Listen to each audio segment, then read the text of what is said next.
Behind me are some of the most historic and important textiles in the royal collection, and these are two of the most significant pieces worn by the sovereign during the investiture, with which the sovereign is invested. The first one is the Supertunica, and that takes the form of an open garment with sleeves. It is woven from cloth of gold and embroidered with goldwork embroidery to a design which has a strong tradition.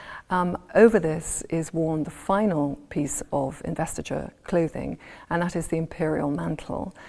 This one was made for King George IV in 1821 and was worn at the coronations of King George V, King George VI and Queen Elizabeth II, and will be reworn again on the day of the coronation. Creating cloth of gold is obviously quite a long process. It involves wrapping around the silk thread with which the fabric is woven very, very thin and fine strips of gold or gilt metal, in this case gold. And so that process is very, very long. It takes several months.